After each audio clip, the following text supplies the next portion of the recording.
अध्याय 22। यूदस का विश्वासघात। पास्का, बेखमीर रोटी का पर्व निकट था। महायाजक और शास्त्री ईसा के सर्वनाश का उपाय ढूंढ रहे थे, परंतु वे जनता से डरते थे। उस समय शैतान यूदस में घुस गया। यूदस इस्करियोती कहलाता था और 12 में से एक था। उसने महायाजकों और मंदिर आरक्षी के नायकों के पास जाकर उनके साथ ये परामर्श किया कि वो किस प्रकार ईसा को उनके हवाले कर दे। वे बहुत प्रसन्न हुए और उन्होंने उसे रुपया देने का वादा किया।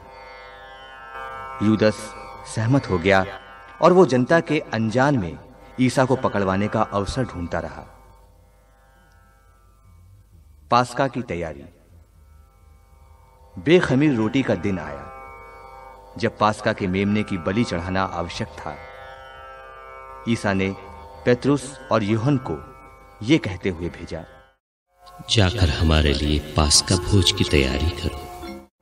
उन्होंने ईसा से पूछा, आप क्या चाहते हैं? हम कहां उसकी तैयारी करें? ईसा ने उत्तर दिया, शहर में आने पर तुम्हें पानी का घड़ा लिए एक पुरुष मिलेगा। उसके पीछे पीछे चलना और जिस घर में वो प्रवेश करे उस घर के स्वामी से कहना, गुरुवर ने आपको कहला भेजा है, अतिथिशाला कहां है जहां मैं अपने शिष्यों के साथ पास्का का भोजन करूं। और वो तुम्हें ऊपर एक सजा सजाया बड़ा कमरा दिखा देगा, वहीं तैयारी करना। वे चल पड़े। ईसा ने जैसा कहा था उन्होंने सब कुछ वैसा ही पाया और पास्का भोज की तैयारी कर ली। पास्का का भोज। समय आने पर ईसा प्रेरितों के साथ भोजन करने बैठे और उन्होंने उनसे कहा, मैं कितना चाहता था कि दुख भोगने से पहले पास्का का ये भोजन तुम्हारे साथ करूं, क्योंकि मैं तुम लोगों से कहता हूं,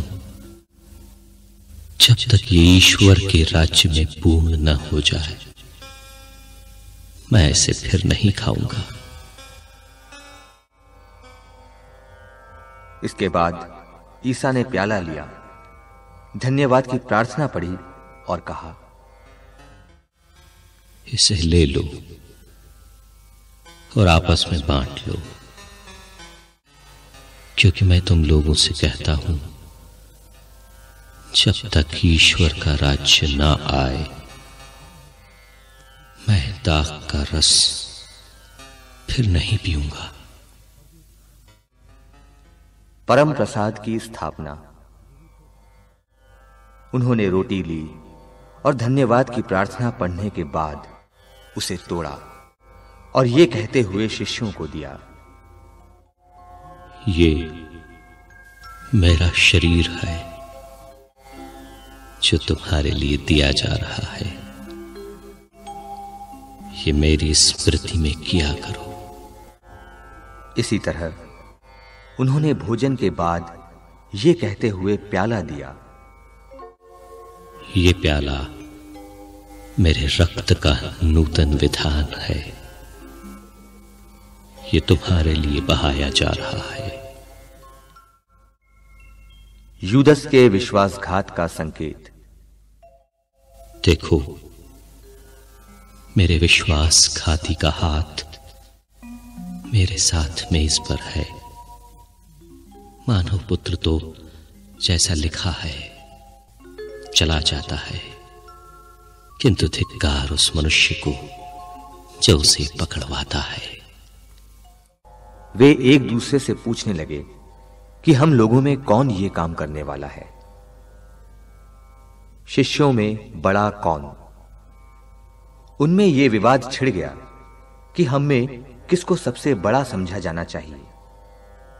ईसा ने उनसे कहा, संसार में राजा अपनी प्रजा पर निरंकुश शासन करते हैं और सत्ताधारी संरक्षक कहलाना चाहते हैं, परंतु तुम लोगों में ऐसा नहीं है। जो तुम में बड़ा है वो सबसे छोटे जैसा बने, और जो अधिकारी है वो सेवक जैसा बने।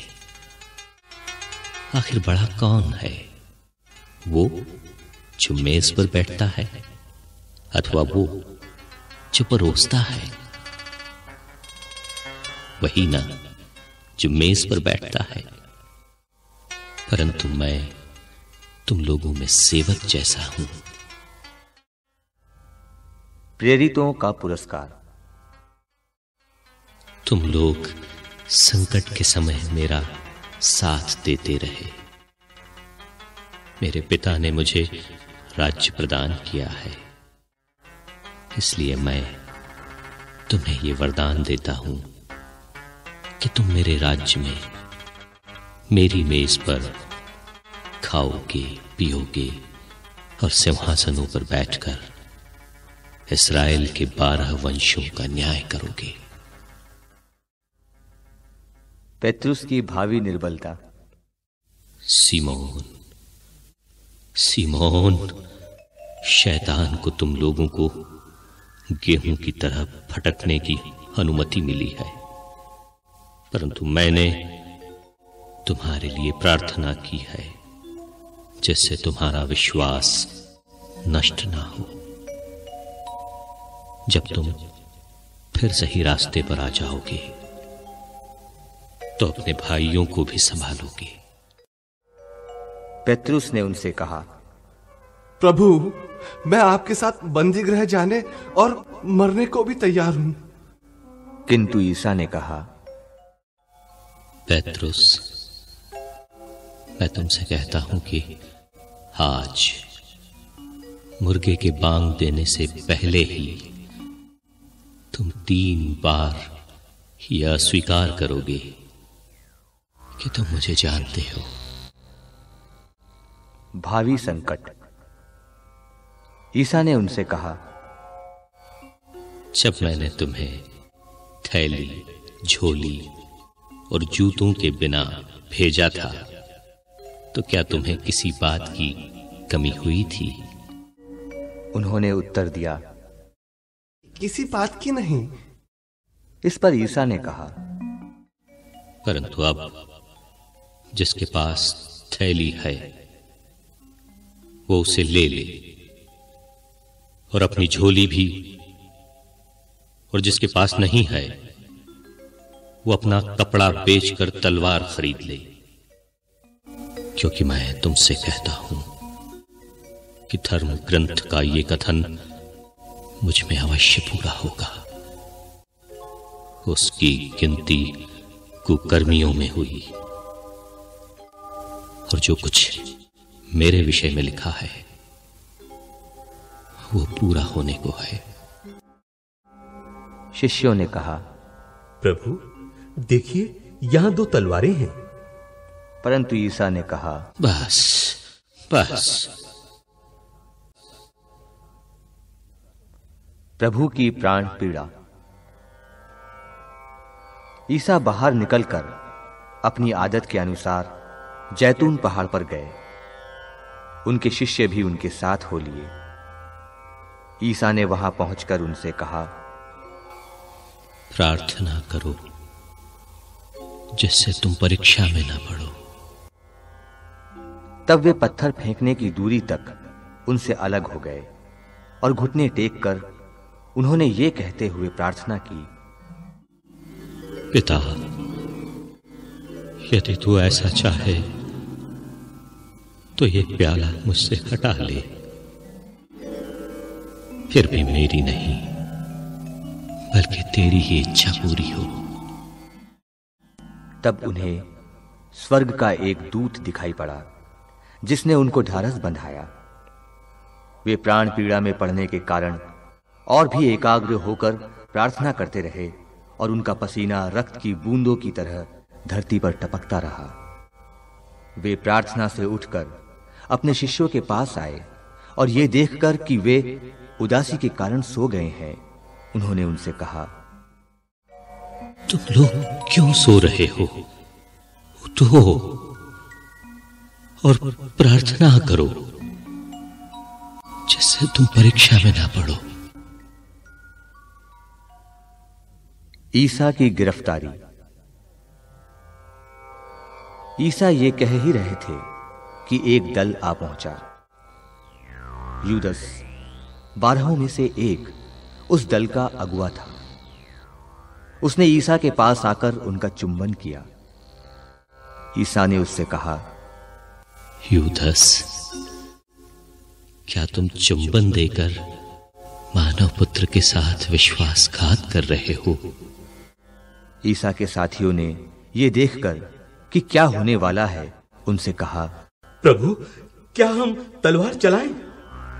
और उनमें एक ने प्रधान याजक के नौकर पर प्रहार किया और उसका दाहिना कान उड़ा दिया।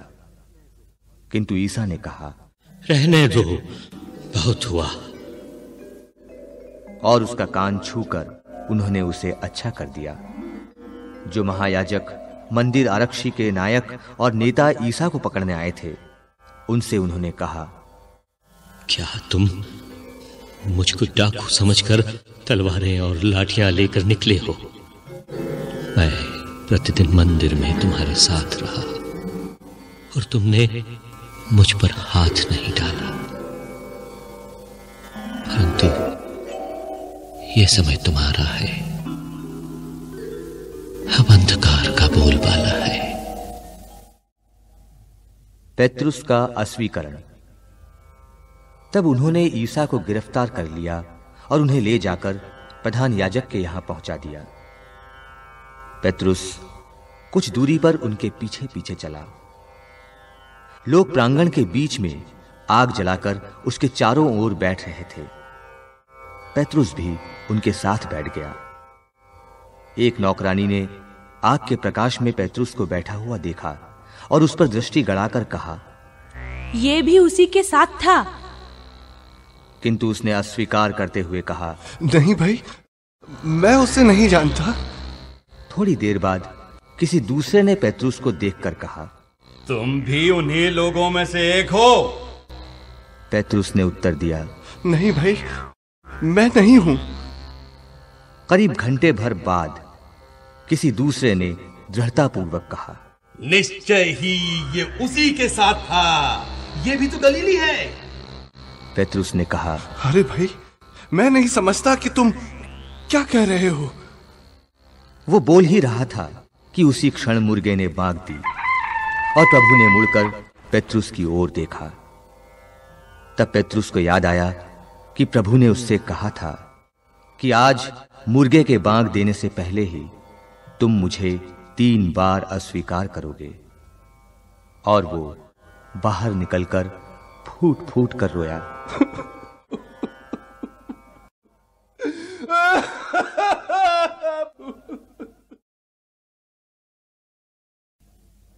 अत्याचार। ईसा पर पहरा देने वाले प्यादे उनका उपहास और उन पर अत्याचार करते थे। वे उनकी आंखों पर पट्टी बांधकर उनसे पूछते थे, यदि तू नबी है तो हमें बता, तुझे किसने मारा? वे उनका अपमान करते हुए उनसे और बहुत सी बातें कहते रहे। यहूदी महासभा के सामने। दिन निकलने पर जनता के नेता, महायाजक और शास्त्री एकत्र हो गए और उन्होंने ईसा को अपनी महासभा में बुलाकर उनसे कहा, यदि तुम मसीह हो तो हमें बता दो। उन्होंने उत्तर दिया, यदि मैं आप लोगों से कहूंगा तो आप विश्वास नहीं करेंगे, और यदि मैं प्रश्न करूंगा तो आप लोग उत्तर नहीं देंगे। परंतु अब से मानव पुत्र सर्वशक्तिमान ईश्वर के दाहिने विराजमान होगा। इस पर सबके सब बोल उठे, तो क्या तुम ईश्वर के पुत्र हो? ईसा ने उत्तर दिया, आप लोग ठीक ही कहते हैं, मैं वही हूं। इस पर उन्होंने कहा, हमें और गवाही की जरूरत ही क्या है? हमने तो स्वयं इसके मुंह से सुन लिया है